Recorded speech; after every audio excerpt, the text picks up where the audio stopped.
Live from Florida A&M University on the highest of 7 hills in the capital city, covering every corner of the Big Bend. This is the award-winning FAMU TV 20 News. Good evening, I'm Abrea Ruffin with FAMU TV 20. We have plenty to cover today, so let's get into it. According to talgov.com, Leon County Commissioners approved funding for Victory Garden improvements. These upgrades include sidewalks, street trees where possible, and the closure of existing ditches. The goal is to allow pedestrian connectivity along Victory Garden Drive from Appalachie Parkway to Park Avenue by adding a 6-foot wide sidewalk. Completion of this design is expected by fall 2022 and open to the public fall of 23. In addition to the city's infrastructural development, the Tallahassee Chamber of Commerce meets with the Bond community to explore the options for affordable housing access. The forum introduces a new initiative called Prosperity Leon, with the intent of making access to affordable housing more available to qualifying residents. The Chamber is focusing on implementing this initiative in the 32304, 32305, and 32310 zip codes. In the Bond neighborhood, redevelopment is already underway for sidewalks and road improvement projects. As temperatures rise, Tallahassee's college students are likely to experience their campus outdoors. To ensure their student safety this summer, Florida State University's police department encourages students to use the resources that have been made available to them. These resources include 911 emergency polls, the FSU Police Department's direct number, and the Seminole Safe application. Although phone contact is primary in the university's policy, FSU PD continues to warn students to be aware as cell phone use can be a distraction. As we enter June, National Safety Month, FAMU 20 News would like to encourage everyone to stay safe by addressing pedestrian safety. Florida Department of Highway Safety and Motor Vehicle reports that last year there were 1,480 hit-and-run crashes. The results of these incidents include serious bodily injuries and fatalities. We strongly advise that pedestrians stay off the road, always be alert, and make sure you can be seen by drivers. We also urge everyone to pass along this information to friends, families, and children. According to the National Protection Association, nearly 20,000 people go to the ER a year due to grilling incidents. Kerrie Wetherspoon has some ways for you to grill safely this season. With summer comes grilling season for many families. If you plan on doing so, there's a few tips Fire Lieutenant Todd and Sarah would like you to know to keep you and your family safe this summer. We want to make sure that we don't leave our grill unattended, so we always want to make sure we watch it, make sure nothing happens. We want to keep children away from the grills. Always keep your grill clean. And make sure if you do have a gas grill that you're checking all the pipes and the tank and everything. And then make sure you keep your grill away from any type of overhang or structure. Keep a clear area around it. Barbecue expert of 20 years, William Ash of Williams Jerk and Barbecue, warns us of the grease dangers behind the grill. And grease is one of the strongest things to a fire to make it at night and blaze up out of control. So my tip to you is, if you're going to grill, be careful on what you grill and pay attention to your grill. And never clean your grill and fight a fire with water, because water will make a fire blaze up and you can get burnt. Fire officials also suggest reducing the risk by keeping your grill 10 feet away from your home, keeping children and pets away, and following the user's manual that came with the grill. This Memorial Day weekend, don't let a fire ruin a good time. I am Kerrie Wetherspoon with News 20 at 5. Back to you, Bayla. For more safety tips and information, you can contact the Tallahassee Fire Department directly at 850-891-6672 or visit talgov.com. But in the case of emergency, do not hesitate to call 911. Taking a stroll through Tallahassee's neighborhoods, you may notice a large amount of free-roaming community cats. This includes both feral and socialized cats who hang around many locations where resources may be easily available to them. Misty Bryant of Meow or Never shares that she loves caring for all cats. There's never a moment I don't have cat food in my car because I feed 4 colonies around here, as most of us volunteers do. It's just a love for kitties. Now or Never is a nonprofit shelter organization that has been serving the Tallahassee community since 2003. It also serves as a cat adoption center. If interested in adopting or for more information, visit their website at itsmeowornevertally.com. After the break, we will go into Senate Bill 1422 regarding child health care, juveniles receiving a second chance at a normal life, and updates on the recent Uvalde school shooting. Also, we'll cover Putin's recent threat to Ukraine if the United States continues to support them with artillery. Remember when imagination could take us anywhere? It still can.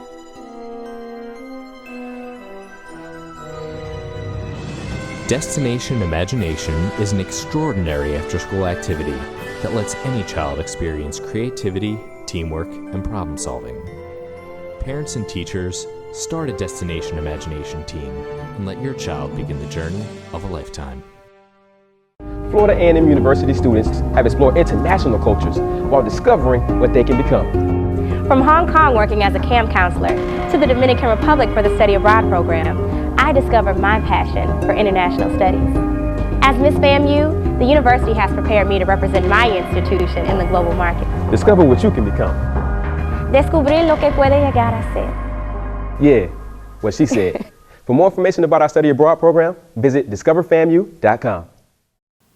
Endorsed by Senator Keith Perry, Senate Bill 1422, Florida Kids Care Program eligibility was proposed to Senate chambers earlier this year. The program would increase income eligibility for parents who qualify. Originally being expected to take effect as soon as July 1st, 2022, the bill has now died within the Senate's Committee of Health Policy. Moving forward, Senate Bill 1422 is indefinitely postponed and withdrawn from consideration. Florida Governor Ron DeSantis gives House Bill 195 a chance, signing it into legislation, and juveniles a second chance at a normal life. Kerrie Wetherspoon lets us know more. 1 year after Governor DeSantis vetoed a bill allowing juveniles to have records of specified felony charges expunged from their record, DeSantis approves this past session's proposal of House Bill 195 last week Thursday. Mother of 2 teenage sons, Kayla Bishop praises legislation for its passing. Because with that diversion program, it's hope. It's like, okay, once I become an adult, my record is expunged and I have a second chance. The Florida Juvenile Justice Association applauds Florida legislature for giving juveniles a second chance. Association board member Carrie Boyd informs us of how she played a direct role in the lobbying of this bill. It was the brainchild, if you will, of the current FJJA president, Elvin Martinez Jr., and the bill sponsors Senator Keith Perry and Representative David Smith, along with Christian Minor, have really been the preeminent champions behind it, and I've been lobbying the bill for the past 2 or 3 years, and I'm just so thankful that it has finally passed. The measure passed both chambers despite the concerns of some lawmakers who said it may benefit dangerous offenders. Those in favor countered that violent offenders would not be accepted within the diversion program. The Juvenile Diversion Program expunction allows juveniles a second chance at being a part of their community, all the while giving them access to housing, education, and jobs. I am Kerrie Wetherspoon with News 20 at 5. Florida House Bill 195 for juvenile expungement reform will immediately become effective this summer on July 1st, 2022. For more information on juvenile reform, visit fjja.org. At Robb Elementary School in Uvalde, Texas, a small city west of San Antonio, 18-year-old gunman murdered 19 children and 2 teachers. As most victims reported were children, the Uvalde school shooting marks as the deadliest school shooting since the murders at Sandy Hook Elementary in 2012. As America reflects on this tragedy, as a nation, gun control enters the conversation. President Biden seeks a solution to prevent mass shootings. It has now been nearly 4 months since Russia's invasion of Ukraine first began. The tension of the war appears to increase as the days move forward.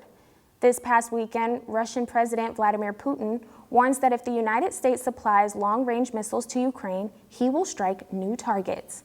Prior to Putin's statements, President Biden says the U.S. is providing Ukraine more advanced rocket systems and ammunition. When we come back, Florida Disabled Outdoors Association makes a slight change to its meaning. Tallahassee has a new pro basketball team in town. TCC takes precautionary measures among to be the best on the court, and Tallahassee's Tennis Association welcomes new members. Sometimes we can do things that exclude others. You're still talking to your friends? It's complicated. I think he went back in. We gotta go get him. Welcome to Jumanji! Even the smallest words and actions can have a big effect on someone. You have the skills. Because of you, someone's entire day, their year, or their life can change. Remember, the future is in your hands. Visit becauseofyou.org to learn more. Totally, let's do it.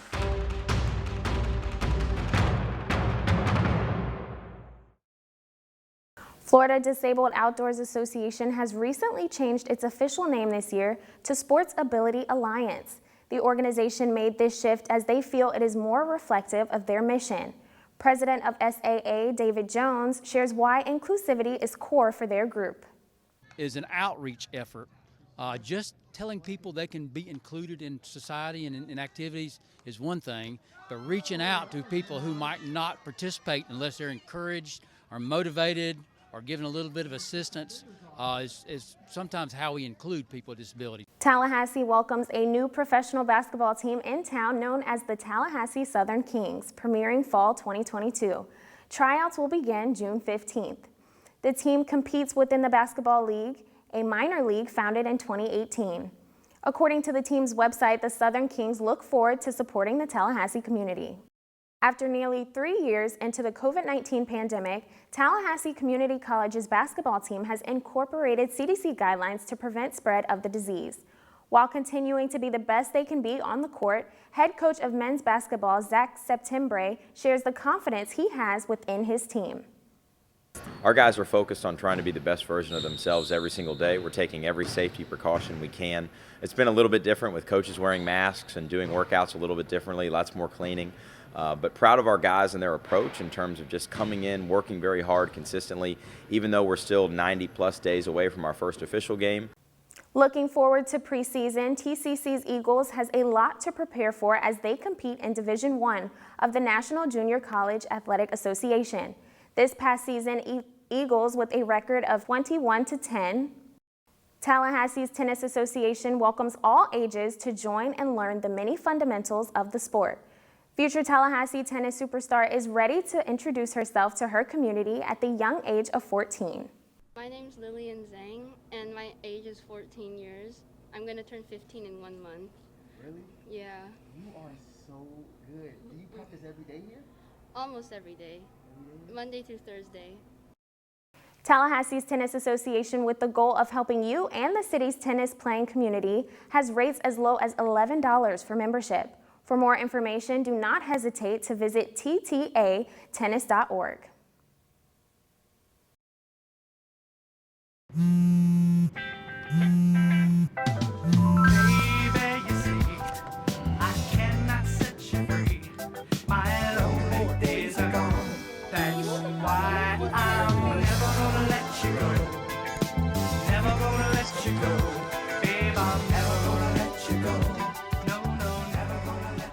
Here you go. Thank you. Thank you.